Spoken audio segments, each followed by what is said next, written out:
Bienvenue dans l'Œil au Clébar, le premier podcast d'ophtalmologie vétérinaire. Je suis Bertrand Michaud, vétérinaire praticien exclusif en ophtalmologie près de Genève. Je vous propose de découvrir en un clin d'œil l'ophtalmologie vétérinaire les yeux fermés. Ce podcast mensuel est réalisé en partenariat avec Dome Pharma, laboratoire vétérinaire engagé depuis plus de 40 ans en ophtalmologie vétérinaire. Un grand merci à eux pour leur soutien et la totale liberté sur le contenu proposé.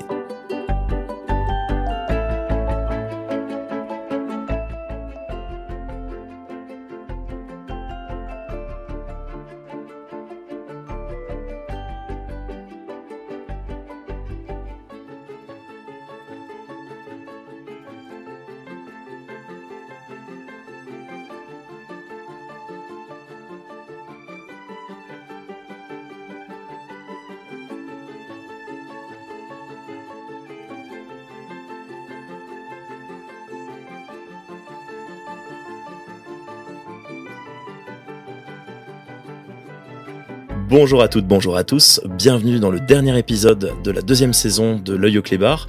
Aujourd'hui, on va pas parler de clébard, de chien ou de chat, on va parler des chevaux. J'ai le plaisir d'accueillir Aurélie Sauvage. Bonjour Aurélie.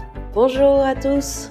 Alors Aurélie, toi, tu es spécialiste européenne en ophtalmologie, tu es passionnée de chevaux depuis ta plus tendre enfance et tu exerces en Belgique. Donc cette année, vraiment, le podcast, il met à l'honneur les vétos francophones de tout le monde entier. On a eu des Québécois, on a eu des vétos expatriés à La Réunion, d'autres même en Israël. Et donc toi, t'as aussi la bougeotte, hein, donc tu tiens pas en place. Donc tu travailles en périphérie donc de Bruxelles. Tu travailles aussi bien avec les animaux de compagnie qu'à l'université à Liège, donc tu gardes cette partie formation avec des étudiants. Déjà, je te remercie énormément d'avoir pu consacrer un peu de temps dans ton emploi du temps, qui est un vrai emploi du temps de ministre. Ah, écoutez, je suis pas fou sur mon billet, tenez. Il y a écrit Saint-Lazare. C'est mes yeux ou quoi? Je crois que ça doit être vos yeux. Première question que je vais te poser, donc aujourd'hui on est là pour parler de l'œil des chevaux. Pourquoi est-ce que toi tu as décidé de faire de l'ophtalmologie en particulier? Alors, pour commencer, l'ophtalmologie, je dirais, c'est à la fois avant tout des rencontres et une découverte. Dernière année, lors d'un stage, là c'était plutôt petits animaux. Je voulais faire des chevaux moi au départ, passionnée de chevaux, j'ai toujours voulu faire des chevaux. Et puis j'ai découvert l'ophtalmologie. Et là je me suis dit non, en fait ce que je veux faire c'est l'ophtalmologie parce que déjà c'est tellement beau. Point 1, point 2, tu travailles avec tous les animaux. Et dernier point, tu es à la fois chirurgien et médecin, et donc c'est vraiment très complet comme formation. Et pour moi, c'est de l'ordre vraiment de la maîtrise d'un art à tout point de vue. Et donc, j'avais envie d'aller vers cette excellence et cette maîtrise, tout en pouvant continuer à aussi faire les chevaux, justement. Et donc, c'est finalement assez naturellement, donc c'est une découverte un peu fortuite lors d'un stage. Et puis après, j'ai tout mis en place pour y arriver. Pas toujours évident de se retrouver spécialiste, c'était long, mais je suis ravie du chemin parcouru et si c'est à refaire, je le referai volontiers. Est-ce que vous êtes nombreux en Europe à être à la fois ophtalmologiste pour animaux et en plus spécialisé dans le domaine de équins? Alors non. C'est vrai que donc moi je suis ravie d'avoir pu faire ma spécialisation à l'université de Liège. Pareil, une spécialisation, une résidence, on l'a fait là où on veut bien nous, où on trouve la place. Et donc j'ai eu beaucoup de chance pour le coup. En tant que Belge, c'était toujours évidemment plus pratique de faire ça à Liège, mais j'ai postulé dans différents endroits, notamment l'Angleterre où il y a plus d'ouverture de résidence. Mais en fait, j'ai eu énormément de chance de pouvoir le faire à Liège parce qu'à Liège, effectivement, c'est un des centres d'Europe les plus reconnus en ophtalmologie équine. Et du coup, ça m'a permis, grâce notamment à Magda Groels, qui était un de mes deux mentors, avec Sébastien Monclin, d'apprendre à faire énormément de chevaux. Et donc quand tu fais une spécialisation, tu as besoin de voir X animaux par an. Tu dois rendre une sorte de super rapport de stage. Et là, en fait, normalement, tu dois avoir plus ou moins une quarantaine de chevaux par an pour valider ton année comme résidence ECVO. Nous, on voit, pendant ma résidence, je voyais plus de chevaux que de chats, et je voyais entre 250 et 300 chevaux par an. Et donc c'était une vraie chance. Donc c'est vrai que j'ai pu développer beaucoup d'expérience en ophtalmologie pendant ma spécialisation. Et puis comme j'adore ça, j'ai continué, et je dirais qu'aujourd'hui je fais à peu près moitié chevaux, moitié animaux de compagnie. Et donc est-ce qu'il y a beaucoup de vétérinaires qui font autant de chevaux que moi? Non. Enfin, autant d'ophtalmologie équine, j'entends. Non, avec en plus le statut de CVO encore moins. Je réfléchis un petit peu. Non, on doit être une dizaine en Europe, pas beaucoup plus. Et on est plus ou moins 130 diplômés du collège. Donc vraiment une espèce très particulière. D'ailleurs, je tiens à souligner, c'était un peu compliqué de trouver quelqu'un qui veuille bien répondre en fait aux questions autour du monde du cheval. Et pourtant, il y a beaucoup de confrères qui m'ont réclamé, en fait, qui m'ont dit, on aimerait bien entendre parler d'autre chose que du chien et du chat. Ça serait intéressant. Le cheval, lui, il a une particularité anatomique, structurelle. Ils ont un long cou très mobile. Ils ont des yeux qui sont sur le côté.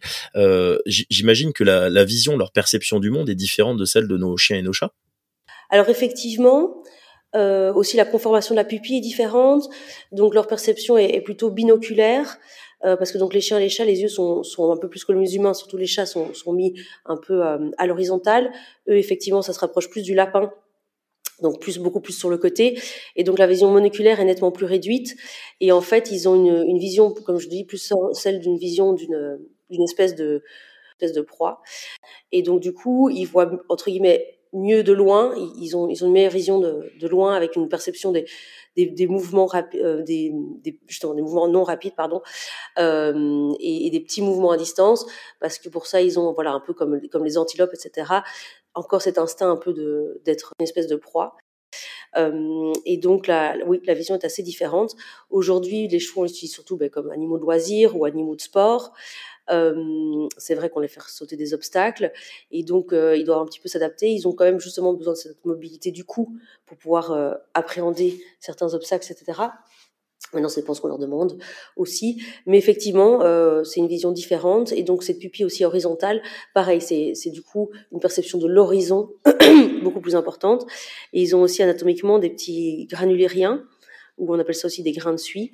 Et ça permet, comme leur œil est très grand en fait, et qu'il y a une entrée de lumière importante, c'est leur petite casquette interne. Ça permet vraiment de limiter, entre guillemets, l'entrée de lumière. Donc il y a un champ de vision assez large, assez lointain, mais une petite protection, une petite casquette interne. Ouais, qui évite l'éblouissement de ces animaux. Et ils arrivent, certains disent souvent qu'un cheval arrive à regarder quasiment jusqu'à ses fesses. Et il y a une petite zone aveugle à l'arrière où il vaut mieux éviter d'accéder à un cheval par l'arrière. Sinon, il risque de mettre un bon petit coup de patte. Bon, ils ont un champ de vision beaucoup plus large et beaucoup plus en arrière que le nôtre ou que celui de nos animaux de compagnie. J'imagine quand tu fais moi j'en fais un petit peu d'ophtalmologie équine, mais quand tu vas l'examiner un cheval, c'est quand même particulier au niveau de l'examen. Qu'est-ce qui diffère réellement de l'examen ophtalmologique d'un chien ou d'un chat? Forcément la position, la contention. Alors moi, j'ai la chance d'effectivement connaître les chevaux depuis mon tendre âge, depuis que mon plus jeune âge, pardon. Donc je sais un peu comment les aborder, mais l'évaluation à distance est très importante. Et alors c'est aussi vrai chez les animaux de compagnie, les plus petits, mais je dirais ce qui est primordial, c'est vraiment l'évaluation à distance avec la transillumination, parce que ça va vraiment déjà en un coup d'œil, entre guillemets, avec ma lampe à fente que je mets tout près de mon œil pour vraiment éclairer, avoir la rétroillumination. Moi, je dis toujours, la lanterne de l'œil s'allume à l'intérieur, et ça me permet de voir en un clin d'œil tout ce qui va poser problème et tout ce que je vais vouloir après aller voir en macro. Et donc mon examen à distance est avec un transilluminateur ou la lampe à fente comme transilluminateur est vraiment primordial. Et aussi la taille des pupilles est primordiale, et ce que l'on appelle le reflet du fond d'œil, c'est je dirais cette étape-là qui va me donner à peu près toutes les infos pour la suite à donner. Et ensuite la contention, ça c'est très variable, ça va être très dépendant du cheval, la situation. Il faut toujours bien se mettre dans le noir, mais ça c'est vrai aussi pour les animaux de compagnie. Mais la difficulté parfois aux écuries, donc quand je suis en clinique, là c'est pratique, j'ai à Liège ou chez Equitom où je travaille aussi, j'ai une salle occulte, complètement occulte, comme quand on est en petits animaux. Par contre, effectivement, sur le terrain, ça c'est plus compliqué. Et donc je fais aussi un peu de terrain, et donc chaque fois je demande de pouvoir s'organiser pour qu'on puisse se retrouver dans un box ou un garage ou une salle, peu importe laquelle, vraiment sombre, parce qu'on peut passer vraiment à côté de beaucoup de choses. Parce que du coup, la cornée est très grande, et donc l'effet miroir de la cornée est très grand aussi. Et donc si on se retrouve dans un environnement avec de la lumière, on peut passer à côté de beaucoup de lésions. Et donc ensuite, l'œil lui-même est très grand, et donc ça prend plus de temps en fait à tout regarder. La cornée, oui, c'est de l'ordre de 3-4 centimètres. Et donc voilà, c'est une approche un peu différente, bien que ça reste de l'ophtalmologie, donc ça reste les mêmes étapes de l'examen, à distance, rapproché, fond d'œil. On n'oublie jamais évidemment les tests et réflexes, mais Voilà. Et si nécessaire, alors moi c'est pas si souvent que j'ai besoin de faire des blocs oculopalpébraux. Généralement, si besoin, une sédation suffit. Voilà. Maintenant, c'est aussi l'habitude, forcément. De nouveau, je dirais que je consulte plus ou moins entre 10 et 20 chevaux par semaine, et donc forcément, voilà, ça, les habitudes se mettent en place assez facilement, quoi. Ouais, donc l'expérience permet effectivement d'avoir moins de soucis, et puis l'approche de l'animal est plus facile. Des fois, c'est vrai que bon, il y a des chevaux qui peuvent poser souci. On a des pur sang arabes des fois qui sont pleins de nerfs, et moi je me souviens d'avoir fait des examens limite du dangereux quand même, avec des sabots qui passent pas très loin du visage, mais effectivement la plupart du temps ça se passe bien. Je dirais moi souvent aussi, l'autre point, c'est quand ils ont des douleurs oculaires qui sont assez importantes, que là faut pas hésiter à mettre en place à minima une anesthésie topique, mais qui est pas extraordinaire chez le cheval, et des systèmes de contention, des blépharostates qui permettent d'écarter les paupières pour aller mieux examiner l'œil. Alors moi, quand ils sont très douloureux, ce que je commence par faire, c'est une injection de flunixine intraveineuse. Voilà, ça va permettre du coup d'améliorer le confort assez rapidement. À ce moment-là, déjà une bonne sédation.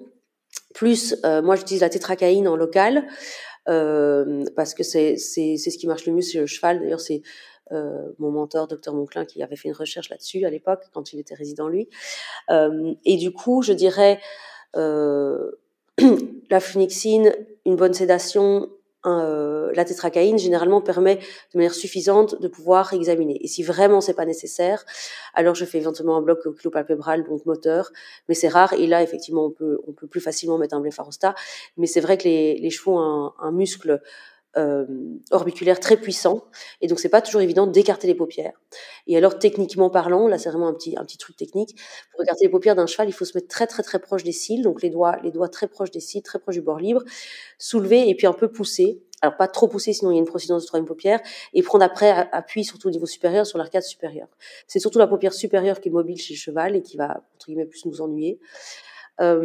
Voilà, ça c'est mes petits trucs. Toujours bon à prendre ces petits trucs. Le nouveau Le Chat Machine, c'est rien que du naturel. Tu me parlais de l'examen à distance tout à l'heure. Comment est-ce que tu fais pour apprécier la vision d'un cheval ? Pas toujours évident, forcément. Bon, il y a les tests et réflexes classiques. Donc on vérifie toujours le cube palpébral, on fait évidemment les réflexes pupières. Comme je dis, le primordial pour moi, c'est la taille de la pupille. Elle doit bien dilater dans le noir, se contracter, etc., ne pas rester contractée. Bon, ça c'est le basique. Réponse à la menace. Chez les chevaux, on doit faire bien attention de ne pas toucher les vibrisses, parce qu'ils ont des longues vibrisses, donc très vite on peut faire la sensibilité. Et alors, bon, ça c'est les examens effectivement grossiers. Ensuite, quand il y a un doute, ou que les gens trouvent effectivement que voilà, qui voient pas très bien, ou parfois qui voient les choses au dernier moment, et que moi mes examens sont douteux, ce que parfois je fais, c'est comme chez les chiens et chats, entre guillemets, un parcours d'obstacles. Et donc la difficulté chez le cheval, en fait, c'est que un cheval aveugle peut vraiment masquer le fait d'être aveugle s'il a été aveugle progressivement. Et en fait, à ce moment-là, souvent, je demande à la propriétaire que ce soit moi qui tiens le cheval pour lui faire un peu passer devant des obstacles. Pourquoi ? Parce que quand il y a la propriétaire, il connaît bien la propriétaire, il va toujours la suivre. Il va sentir même la tension sur la corde qui tient le cheval. Et donc, en fait, il faut vraiment faire passer le cheval devant soi. Et parce qu'il y a des propriétaires qui parfois ne me croient pas que le cheval est aveugle, et il me dit non, regardez. Et je dis oui, mais regardez, il vous suit, il vous sent, il vous entend, et vous passez, et il n'entend vos pas, donc vous passez devant lui, et donc il vous suit, donc forcément il ne se connaît pas. Et donc je change un peu la donne, et alors je stimule le cheval, mais du coup bon, un peu par derrière, et avec une corde très large, et moi surtout en ne bougeant pas, en faisant le moins de bruit possible. Et là, dans un environnement évidemment sécurisé, par exemple une piste ou donc, un environnement fermé forcément, où je mets une grande poubelle ou une brosse ou même un obstacle, et je vais essayer de faire passer le cheval vraiment devant moi, et moi ne pas bouger, pas faire de bruit, et c'est à ce moment-là qu'évidemment ils vont se cogner et que le propriétaire va se rendre compte effectivement que leur cheval est malvoyant ou même aveugle. Alors ça c'est quand c'est clair et net, et que parfois c'est moins évident. Parfois, quand il y a un doute sur un œil et pas l'autre, on peut aussi cacher. Alors, je prends un essuie, par exemple, enfin, donc une serviette, on appelle en français, français de France. Et avec le licol, j'arrive à masquer complètement, donc une serviette un peu foncée, bleu, noir, peu importe. Je masque complètement un œil, et pareil, je fais le même exercice, un œil et puis l'autre. Et voilà, si besoin, s'il y a un doute, sur la vision. Mais c'est vrai que c'est pas toujours évident.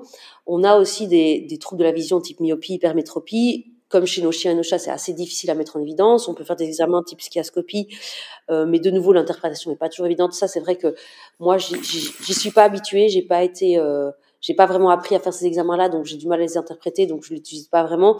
Je préfère observer le cheval dans un environnement inconnu, éventuellement le lâcher de nouveau dans un petit manège, un paddock ou des choses comme ça, si possible qu'il ne connaît pas, surtout de nouveau sans la propriétaire ou le propriétaire à côté, parce qu'ils ont déjà en fait établi, si jamais il est malvoyant, malgré le propriétaire, un rapport un peu, je dis toujours, en fait vous êtes sa canne blanche, même si vous n'en êtes pas encore rendu compte.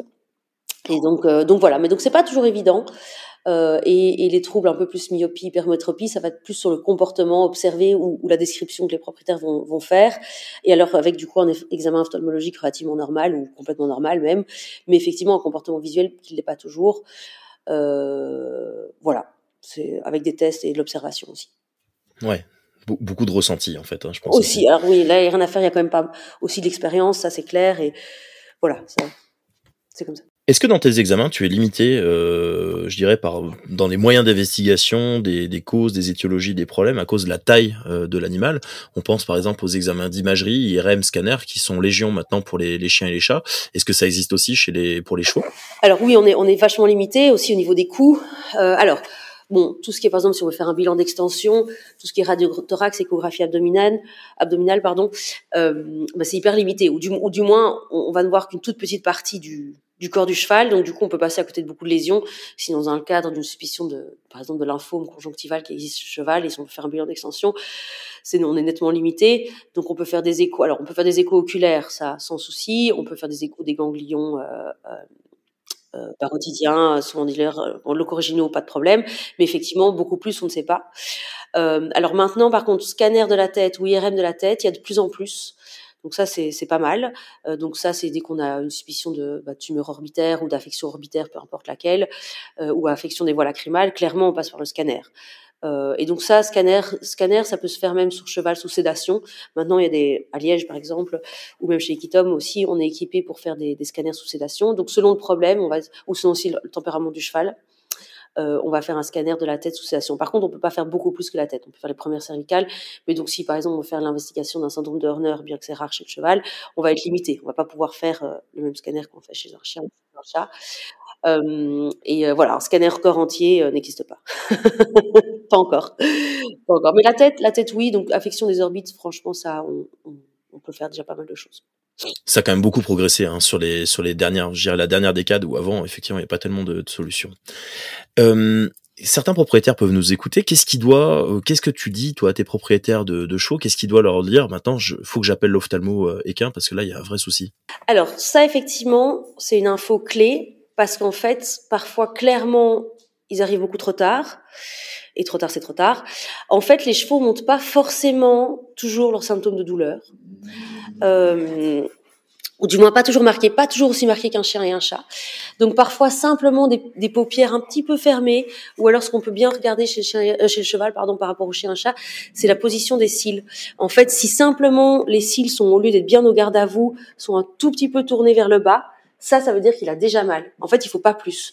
Un changement d'ouverture des paupières, un changement de position des cils, un petit écoulement, un changement très important, un changement de couleur, d'aspect, un petit, parfois les gens me disent, ah, mais oui, ça fait 3 semaines que j'ai vu un petit reflet bleuté. En fait, le moindre changement de l'aspect est anormal. Alors, il faut pas forcément directement venir voir l'ophtalmologue. On peut commencer évidemment par votre vétérinaire généraliste, qui lui va être à même d'évaluer si effectivement il se passe des choses inquiétantes et que ça sort de son ressort de généraliste et que c'est mieux de voir le spécialiste, ou si finalement c'est effectivement pas grand chose.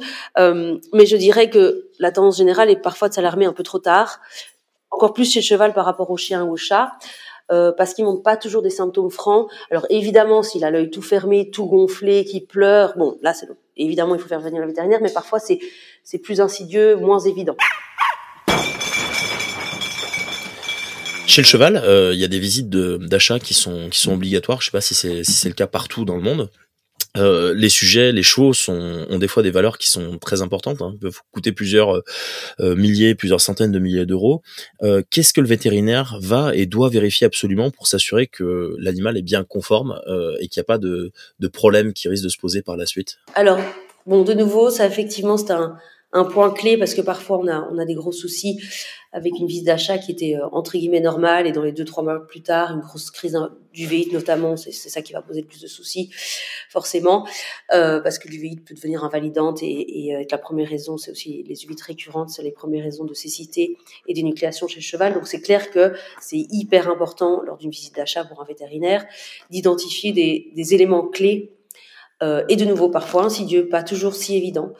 Donc, moi, je conseille aux vétérinaires qui font les visites d'achat, d'un moment donné, quand même trouver un endroit un peu plus sombre. C'est vrai qu'il faut le trouver, mais d'être bien sûr que les pupilles dilatent. Et d'être bien sûr que les pupilles sont bien ovalaires, symétriques, et qu'elles dilatent, elles contractent, sans modification de forme, donc sans dyschorhie. Et ça, c'est une chose. Donc, la taille des pupilles, la forme des pupilles, le mouvement des pupilles, d'obtenir une pupille qui se dilate dès qu'il est dans l'obscurité, ça, c'est primordial. Point 1. Point 2, de prendre le temps de chercher le reflet du fond d'œil. Parce que, de nouveau, est-ce qu'il y a un beau reflet du fond d'œil, bien lumineux, bien brillant, bien homogène, sans opacité dans le chemin. Là, petite remarque, il y a quand même très souvent une petite tache de cataracte chez le cheval. C'est fréquent. Moi, je ne dois pas voir tous les chevaux qui ont une petite tache de cataracte lors d'une visite d'achat parce qu'il y en a trop. Mais il faut bien vérifier qu'il y a justement que c'est bien une cataracte qui est, entre guillemets, pas capsulaire, donc pas au même plan que l'iris, et surtout sans aucun symptôme d'uvéite, donc de nouveau, forme de pupille primordiale. Et l'autre chose qui est primordiale, c'est la couleur de l'iris. Très important. Chez le cheval, tout ce qui est signe de chronicité, tout ce qui est uvéite un peu chronique, amènera progressivement à un iris qui change de couleur et qui devient plus foncé, plus terne, plus lisse, moins différencié. Donc on voit moins bien les muscles en fait, parce qu'on les voit assez bien chez les chevaux, qui font qui font à la fois des petites cryptes, des petites stries, et donc avec des maladies plus chroniques, en fait, on perd en différenciation, et donc ça devient un iris beaucoup plus lisse, plus sombre. Des grains de suie aussi plus petits, et pareil, donc les granules rien plus lisses. Ça, c'est des choses quand même avec son téléphone, on sait le voir. C'est mieux un transilluminateur ou équivalent, ou même une lampe stylo, on voit mieux. De prendre le temps de prendre du coup sa lampe et de nouveau de se mettre dans le noir. Ce reflet du fond d'œil est vraiment primordial. Ensuite, effectivement, c'est quand même bien d'évaluer le nerf optique et donc d'avoir au moins un ophtalmoscope direct.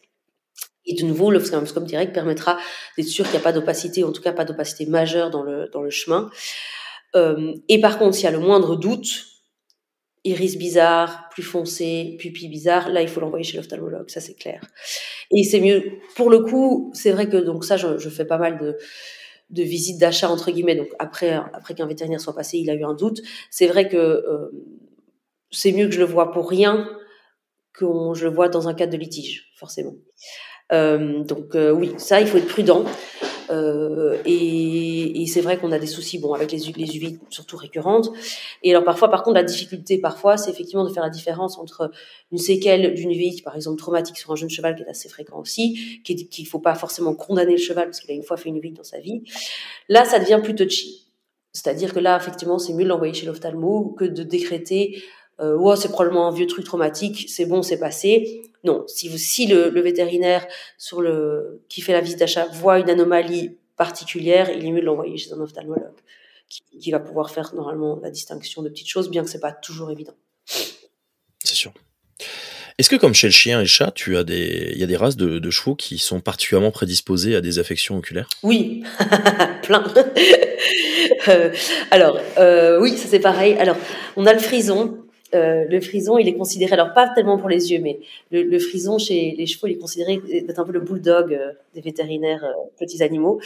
Il fait un tas de choses. Alors, il fait au niveau ophtalmo, il fait quand même des petites choses assez particulières, très rares chez les chevaux, mais le frison le font. Sylectopique et distichiasis, pas du tout commun chez les chevaux, sauf chez les frisons.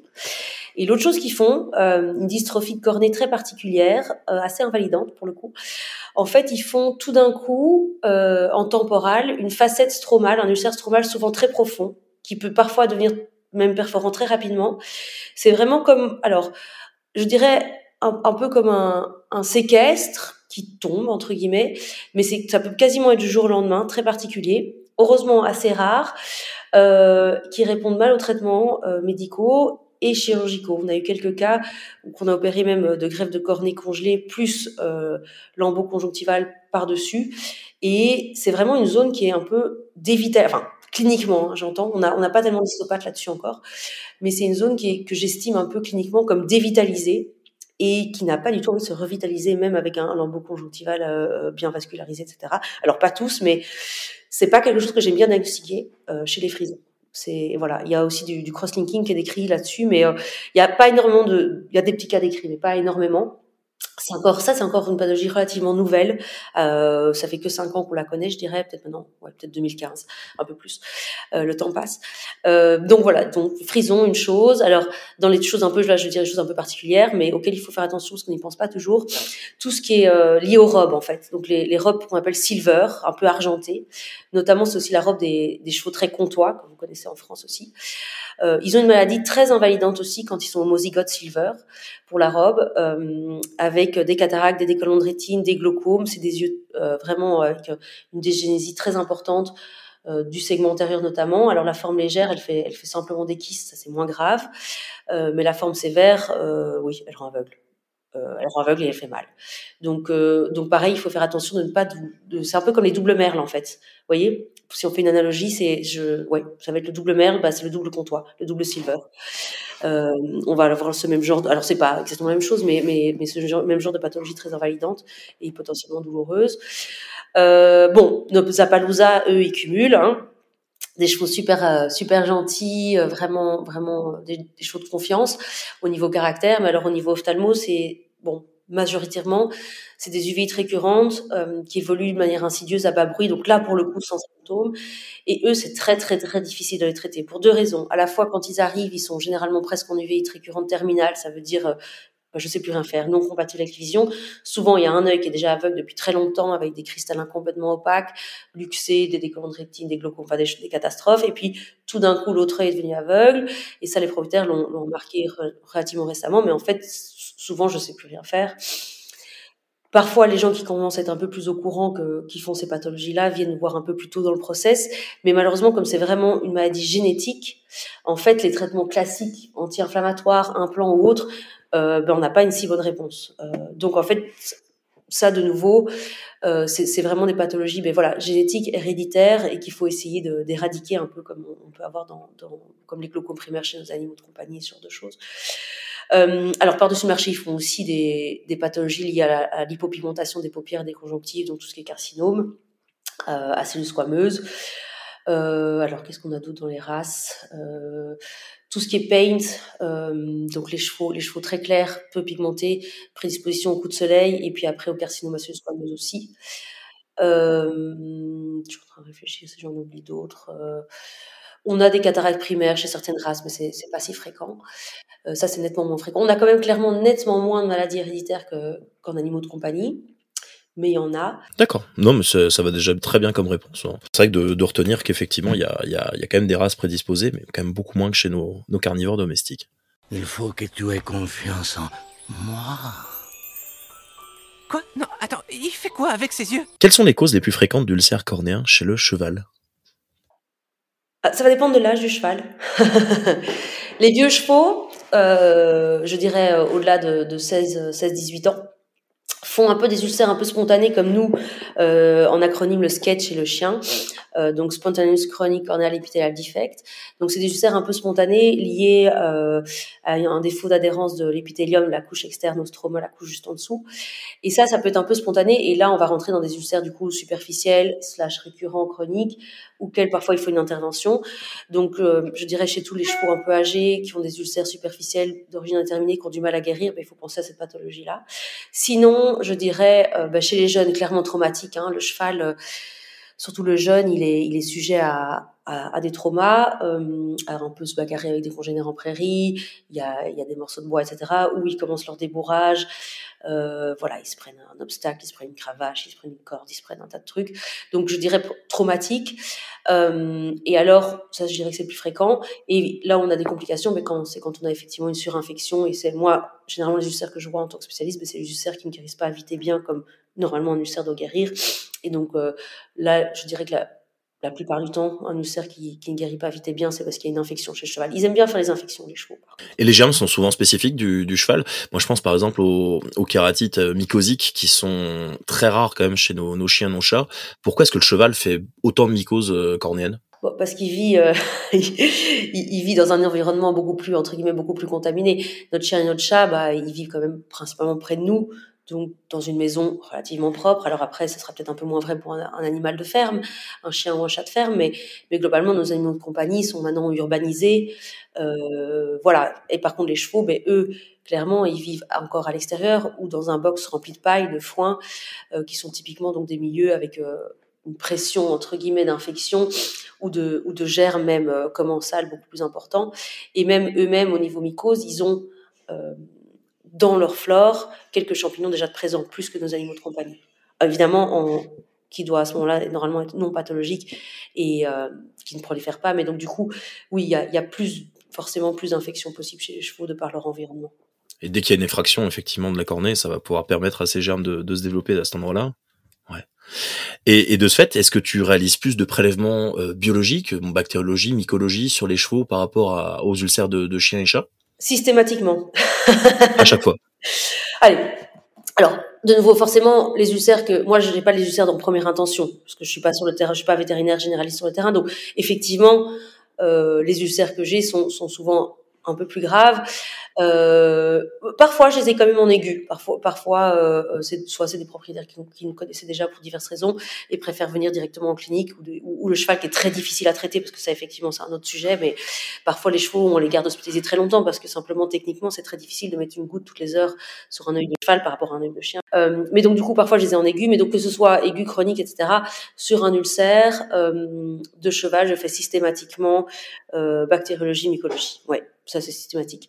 Peut-être le seul fois où je ne le fais pas, c'est quand, par exemple, alors, j'aime pas quand ça arrive, c'est pas de ma faute, mais parfois, en clinique, il y a post-op, pas des chirurgies ophtalmologiques, des autres chirurgies coliques ou autres qui ont duré longtemps, où ils ont oublié de lubrifier la cornée comme il se doit. On a parfois des ulcères d'exposition post-op. Ou alors, cela, étant donné qu'entre guillemets, ça s'est passé au bloc opératoire, là, je fais pas forcément directement de bactériologie. Mais sinon, sur tout ce qui est ulcère traumatique ou qui vient de l'extérieur, oui. Mmh.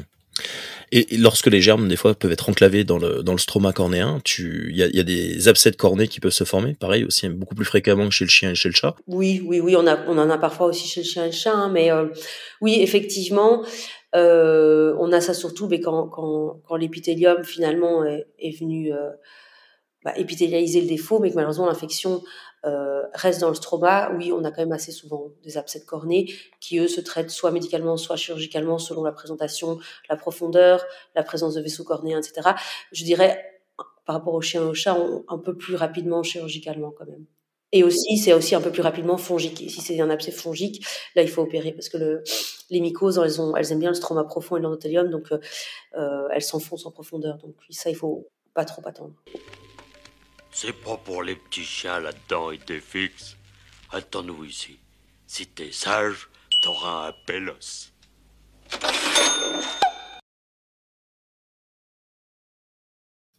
Et au niveau donc des atteintes de surface cornéenne, il y a aussi l'herpès. L'herpès, il est différent de l'herpès qu'on a chez le chat? Il est aussi plus controversé, pardon.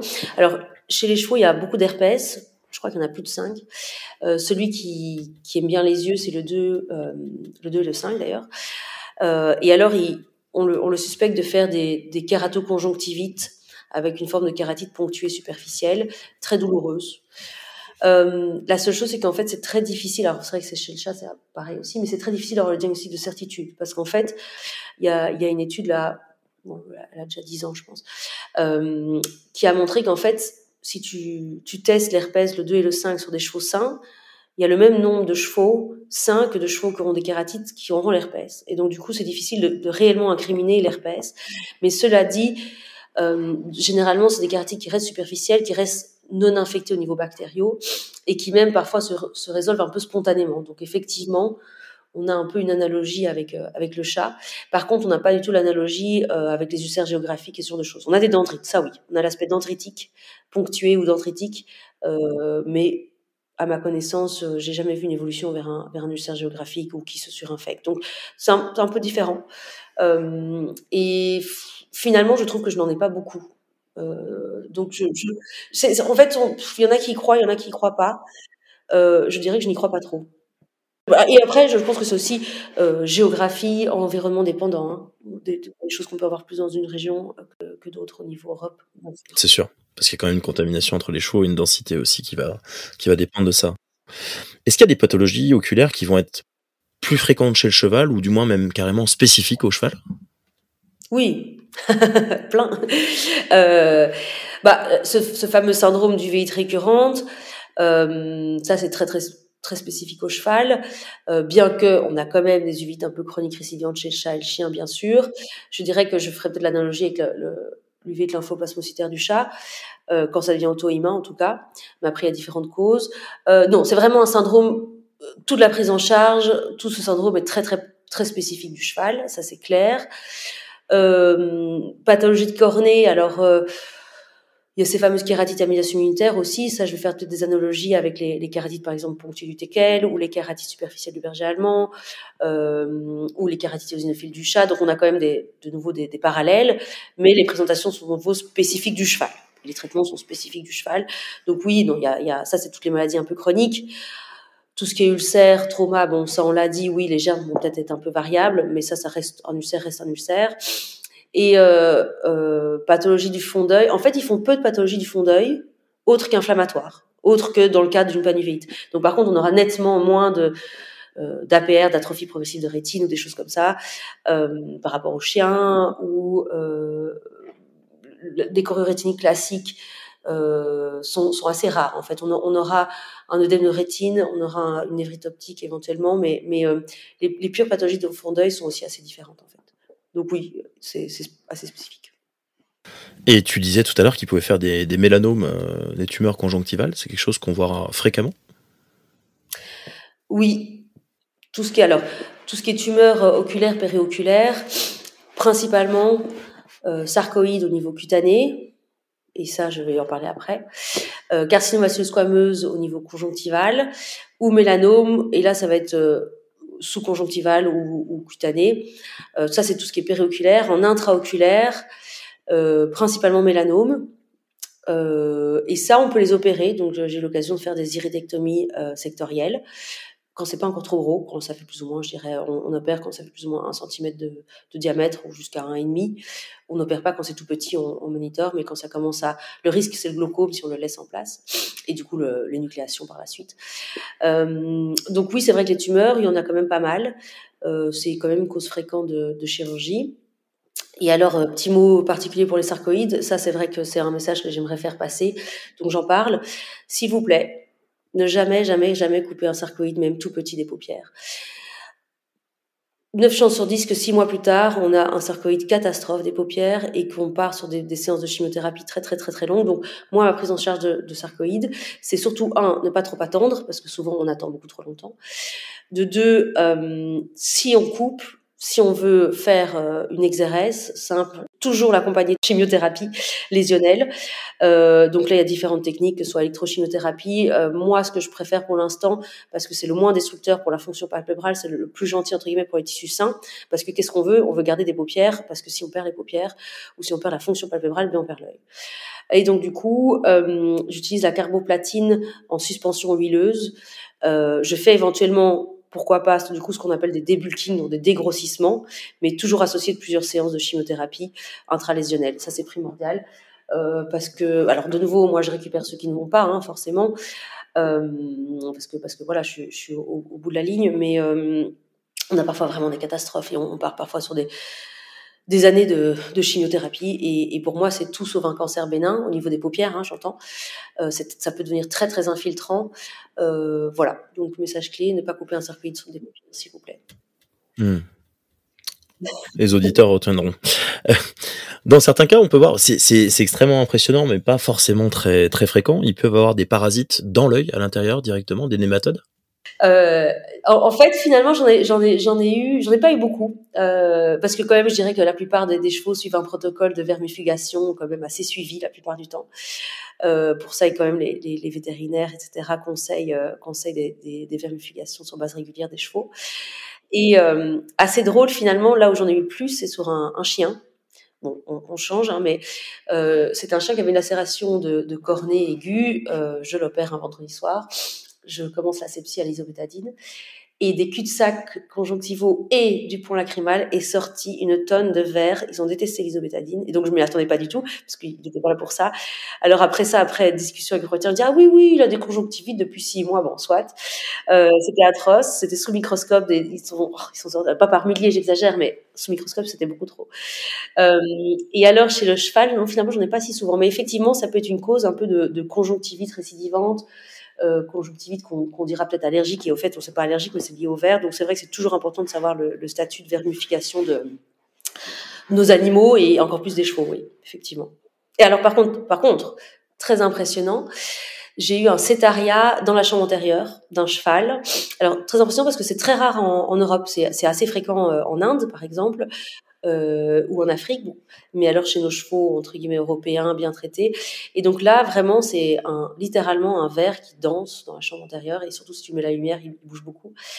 Donc ça on a dû le rechercher chirurgicalement, ça c'était super, mais il est décrit d'injecter du viscoélastique, donc un gel dans la chambre antérieure pour le bloquer. Ça ne l'a pas du tout bloqué. Et donc ce que j'ai fait, c'est que j'ai injecté un peu de lidocaïne, et donc là ça l'a tout à fait anesthésié. Et donc j'avais le verre anesthésié dans la chambre antérieure, donc j'ai pu à ce moment-là assez facilement l'extraire. Il était déjà assez long, je dirais 5 cm. Horrible. C'était un cheval pour le coup avec des gros soucis d'immunité systémique, c'était un jeune cheval.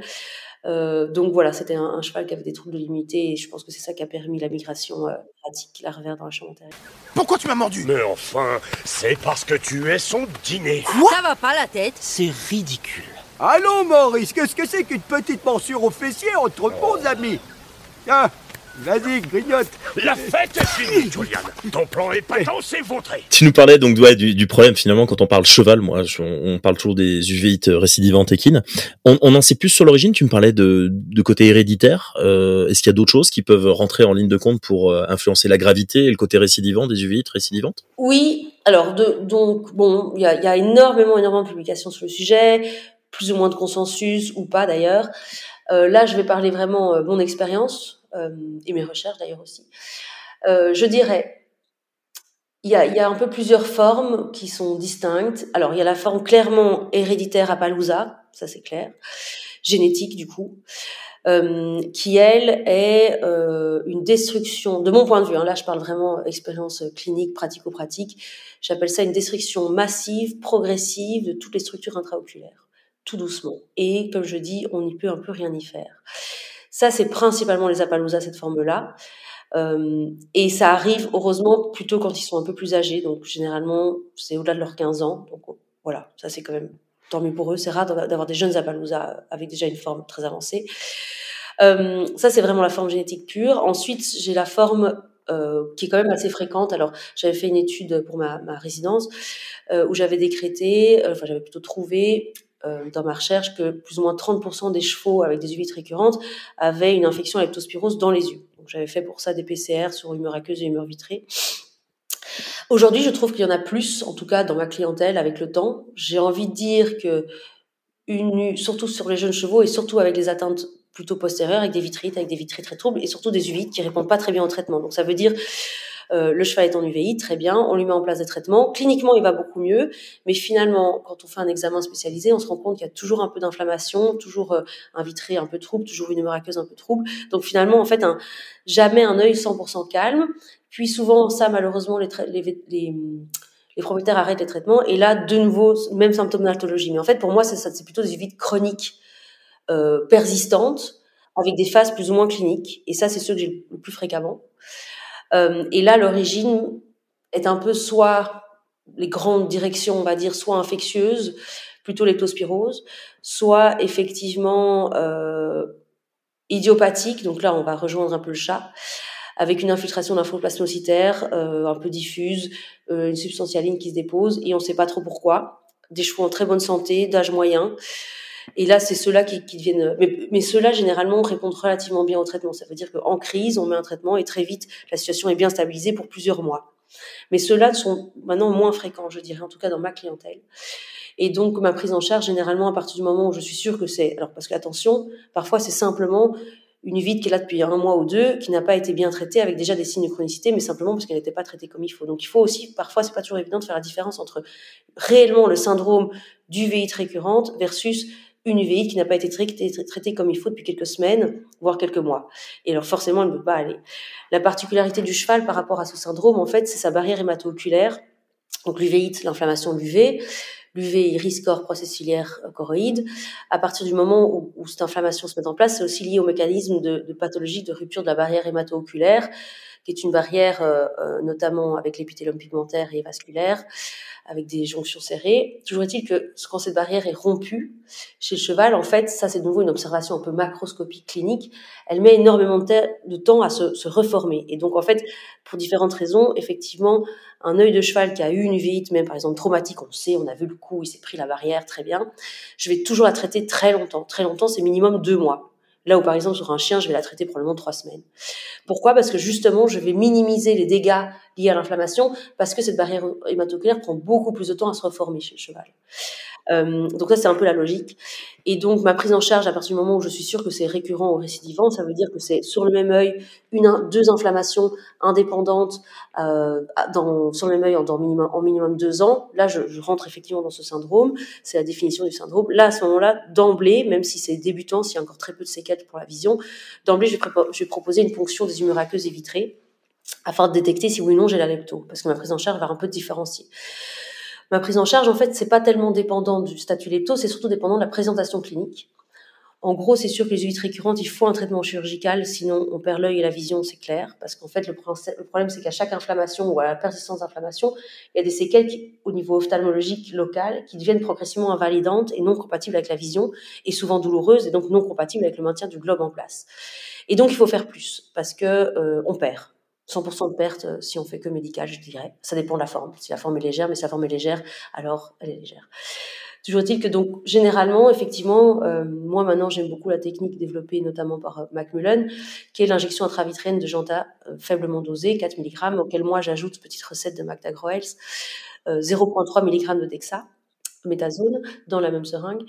Et en fait, je vais le faire sur toutes les uvéites chroniques ou récurrentes, qui ont une atteinte du segment postérieur importante, avec une vitréite importante, et qui ne répondent pas bien au traitement.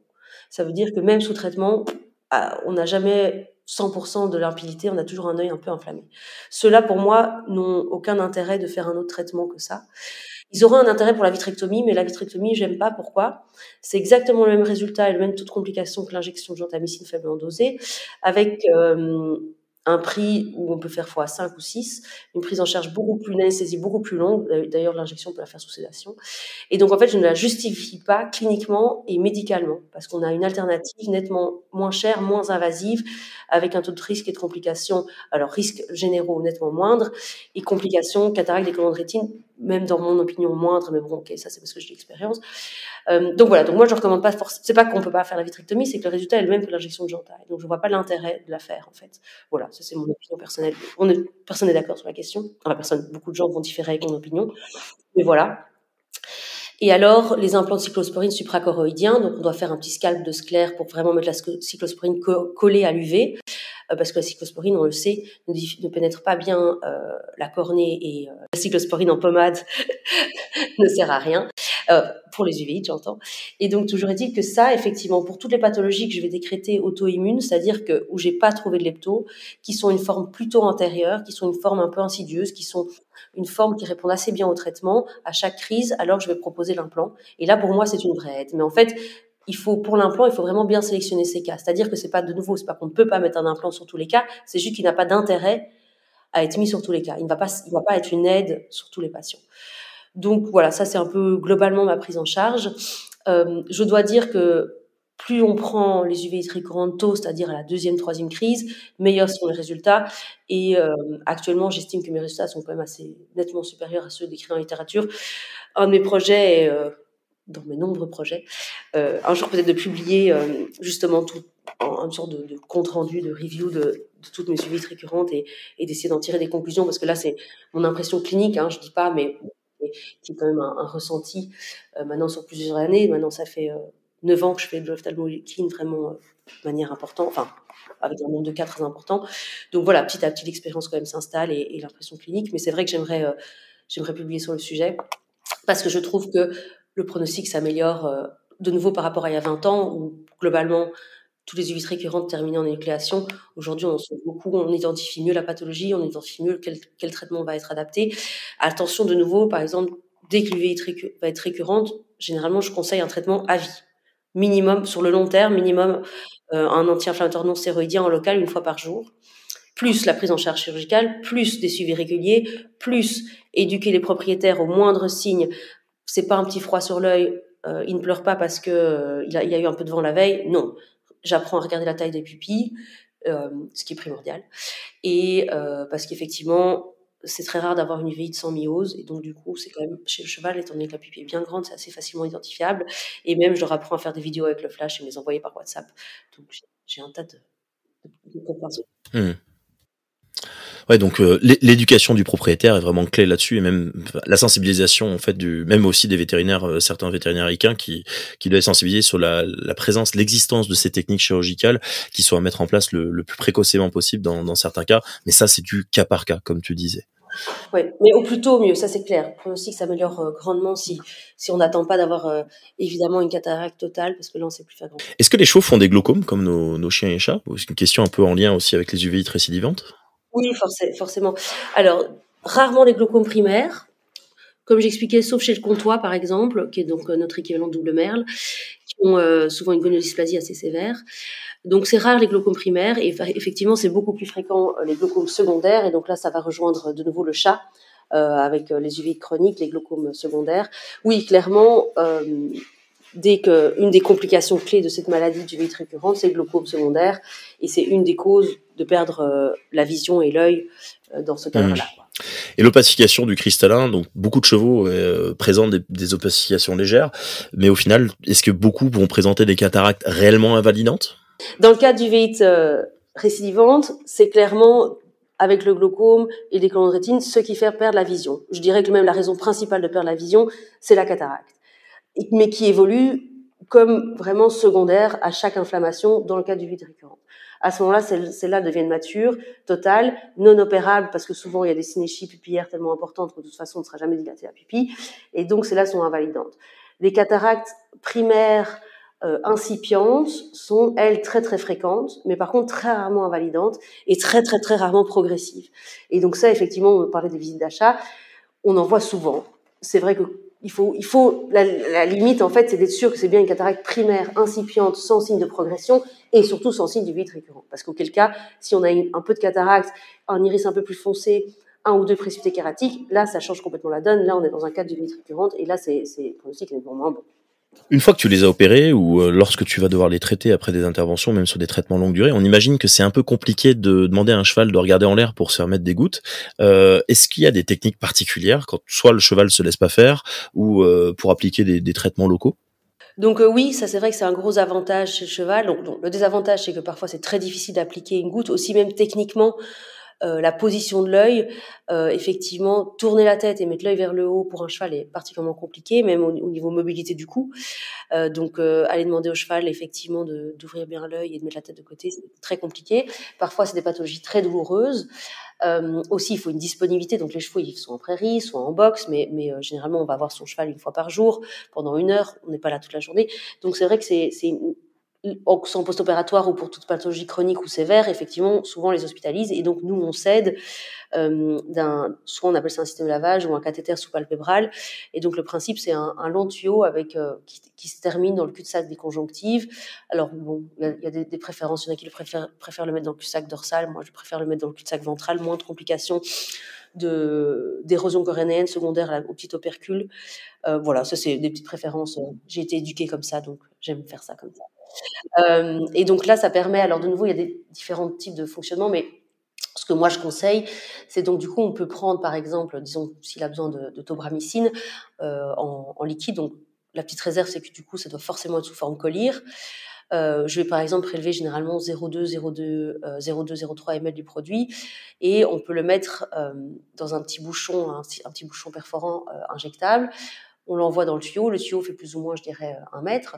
Et alors, généralement, avec une seringue d'air, je pousse gentiment. Mais alors là, il faut effectivement y aller doucement. Avec 2 millilitres d'air, je vais du coup pousser le produit dans ce tuyau et ce produit va rentrer au niveau du cul-de-sac conjonctival.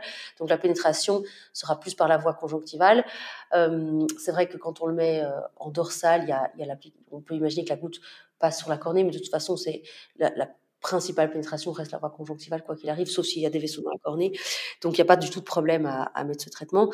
Je déconseille de pousser le produit avec du sérum physiologique ou de pousser le produit avec un autre produit parce que ça se mélange et on perd en efficacité. Donc, moi, je conseille vraiment de mettre un produit, pousser gentiment avec de l'air jusqu'à ce qu'on voit le contact avec l'œil. Et puis, si par exemple, il a besoin d'un autre traitement, d'attendre comme d'habitude les 15-20 minutes d'intervalle. Voilà, ce que j'essaye quand ils sont hospitalisés, c'est d'espacer au mieux. Donc, imaginons qu'il a besoin c'est une uveitis très sévère. Je vais mettre 4 fois par jour de l'atropine, 4 fois par jour un AINS et 4 fois par jour un AIS, par exemple, sous réserve évidemment que la cornée soit flux négative. Là, je vais essayer de répartir ça sur les 12 heures de la journée. Donc, en fait, finalement, un traitement toutes les heures. Je vais essayer d'éviter d'avoir 4 traitements tous les 10 minutes ou tous les 15 minutes. Ça permet aussi au cheval, entre guillemets, de souffler un peu parce que c'est vrai que c'est pas super agréable. Mais si on pousse l'air gentiment, franchement, ça se passe bien et la plupart du temps, ça se passe bien. Donc, ça, c'est une vraie aide. Et parfois, si vraiment on a besoin, on peut aussi donner des tranquillisants. L'acépromazine notamment, par exemple, pour le rendre un peu plus zen et tolérer mieux ses traitements et son hospitalisation, parce que c'est vrai qu'il y a des chevaux qui sont en prairie tout le temps, qui se retrouvent en box, enfermés. Donc voilà, il y a toute une gestion hospitalisation qui est évidemment très très spécifique du cheval, qu'on n'a pas beaucoup moins chez les chiens et les chats. En tout cas au niveau ophtalmique. Est-ce qu'il existe des collerettes pour les chevaux? Non, collerette non. Il existe des masques avec un des deux yeux qui est rembourré d'une sorte de coque. J'aime pas du tout ça. Alors c'est vrai que techniquement ça l'empêche de se frotter, sauf que le cheval, s'il veut réussir à retirer son masque, il va tout faire pour, donc il va faire plus de dégâts qu'autre chose. Point 1. Point 2, de nouveau, si par exemple il a ce cathéter palpébral plus le masque, les soigneurs qui vont le soigner, ils vont jamais vraiment regarder l'œil, et donc en fait on masque ce qui se passe, et donc ça j'aime pas du tout. De plus, il y a quand même s'il y a des petits trous d'air, évidemment, il y a quand même un petit effet macération. Donc voilà, le masque c'est très clinicien dépendant. Moi j'aime pas, mais ça existe. Voilà, ça existe avec une coque, ça a le mérite d'exister. Alors, en fait, je préfère s'il veut se gratter tout le temps, c'est qu'il a mal, et s'il a mal, c'est qu'il y a un problème, et s'il y a un problème, il faut trouver le problème. On n'a pas une maîtrise de l'infection, on n'a pas un bon contrôle de l'analgésie, donc il n'a pas suffisamment de traitement antidouleur, et donc c'est toutes des voilà, pour moi, en fait, c'est mettre un masque, c'est masquer le problème, et je préfère voir le problème et trouver une solution au problème. C'est sûr. Je connais déjà quasiment ta réponse. C'est quoi le piège principal à éviter en ophtalmologie équine pour les vétérinaires qui nous écoutent? Oui, je sais pas si c'est cette réponse-là. Je dirais que voilà, parfois les symptômes sont très légers chez les chevaux, mais peuvent masquer quelque chose de très grave. Parfois même, par exemple, justement, même au niveau tumoral, parfois, disons les carcinomes, on voit d'une troisième paupière, par exemple, on va voir que le sommet de l'iceberg est un tout petit chou-fleur entre guillemets au niveau de la troisième paupière, et puis quand on pousse et qu'on fait une rétropulsion et qu'on fait une procédance de troisième paupière, on se rend compte en fait que c'est très gros déjà. En fait, moi je dirais le message clé, c'est s'il vous plaît ne pas trop attendre. En fait, je dirais que c'est ça le plus. C'est aussi parfois vrai en chien et en chat, mais parfois c'est trop tard. Voilà. Et alors c'est triste, mais à ce moment-là, trop tard, c'est trop tard et je peux plus rien faire. Et à faire un corollaire, c'est un peu, on dit souvent que le cheval c'est un grand lapin, et que le lapin a aussi une notion de sensibilité à la douleur qui est nettement inférieure par rapport à nos carnivores domestiques, et que justement souvent on nous les présente trop tard parce que ils manifestent pas la douleur de la même manière que les chiens et les chats. Le parallèle avec le lapin aussi, c'est que de nouveau, pourquoi, de mon point de vue, et probablement pas que de mon point de vue, mais une des raisons de ne pas trop montrer sa douleur, c'est de nouveau on revient à cet instinct d'être une espèce de proie. Et donc du coup forcément, et aussi de troupeau pour le cheval, et donc forcément il peut pas montrer sa faiblesse, et donc il la montre très tard.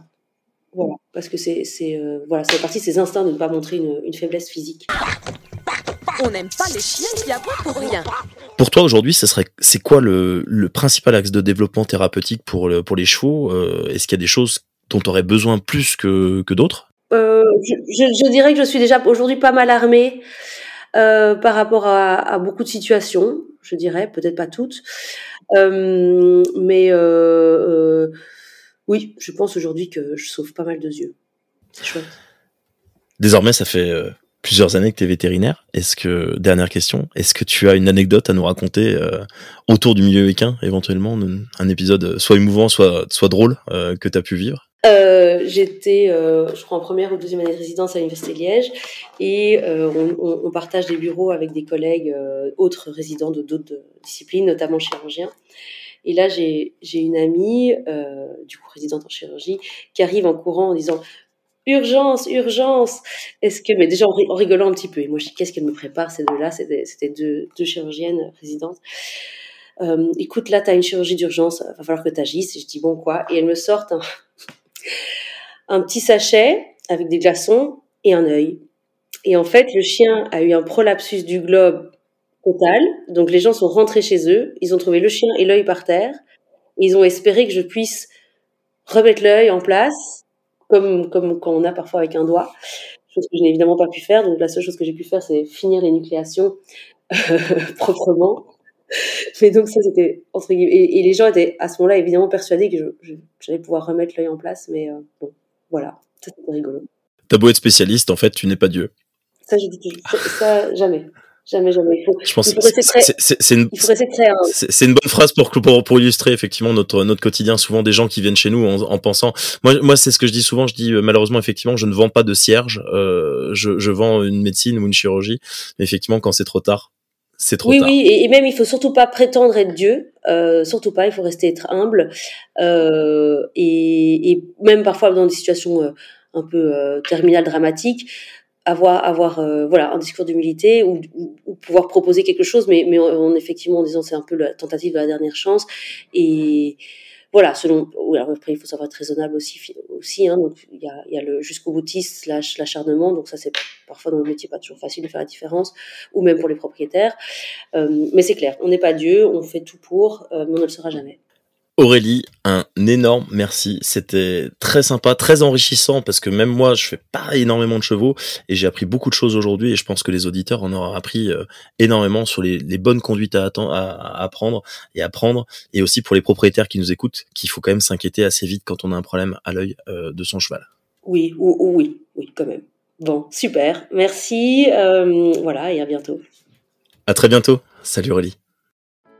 Aujourd'hui, on a vu avec Aurélie Sauvage que le cheval présente la particularité anatomique d'avoir un œil situé en position très latérale sur une tête largement mobile à l'extrémité d'une encolure qui l'est tout autant. Cet œil est exposé au traumatisme, au corps étranger véhiculé dans l'air et aux agents physiques. L'autre particularité de l'œil du cheval, c'est qu'il manifeste souvent moins la douleur que d'autres espèces. Du coup, la prise en charge est souvent beaucoup plus tardive. Dans son exercice quotidien, tout praticien équin peut être confronté à des urgences ophtalmologiques avec une mise en danger de l'intégrité de l'œil ou de ses annexes, à des affections comme les kératites ou les uvéites qui ont une incidence sur la perception visuelle du cheval et par conséquent sur les aptitudes sportives de ce dernier. Le cas échéant, à la faveur d'une visite d'achat, il lui est aussi demandé de se prononcer sur des affections oculaires ou encore sur l'incidence visuelle d'une cataracte et son évolution dans le temps. L'examen ophtalmologique du cheval se fait le plus souvent chez le propriétaire. Il est alors souvent très difficile d'avoir les meilleures conditions d'exploration. Il est parfois nécessaire de recourir à une sédation ainsi qu'à des blocs oculopalpébraux pour faciliter l'examen. Des prélèvements biologiques sont souvent réalisés étant donné l'importance d'atteintes fongiques, bactériennes et virales chez les équidés. L'œil présente aussi l'originalité de déclarer des symptômes similaires lors de bon nombre d'affections qui sont toutes aussi complexes que variées, avec des traitements médicaux et chirurgicaux à adapter. C'est ainsi qu'une cornée avec une forte concentration cellulaire peut être révélatrice d'un abcès stromal ou d'une kératite à médiation immune. Et on ne les gère pas du tout de la même manière. Dans le premier cas, le vétérinaire fait face à une urgence médicale et chirurgicale. Dans le second, il s'agit d'une gestion au long cours avec des traitements qui varient selon qu'il s'agisse d'une kératite épithéliale, stromale, superficielle ou stromale profonde. Lors de traumatismes cornéens ou d'ulcérations profondes, des techniques chirurgicales similaires à celles utilisées chez les petits animaux de compagnie peuvent être proposées. Il est souvent nécessaire d'anesthésier totalement et de coucher le cheval, ce qui n'est jamais une mince affaire dans ces espèces. L'uvéite est une affection redoutée chez le cheval en raison de son caractère récidivant et des risques importants de perte de la fonction de l'œil. De nombreux agents infectieux peuvent être à l'origine d'uvéite chez le cheval, mais il semble que les leptospires couplés à des prédispositions génétiques soient le premier facteur de risque pour le passage à la chronicité lors d'uvéite récidivante.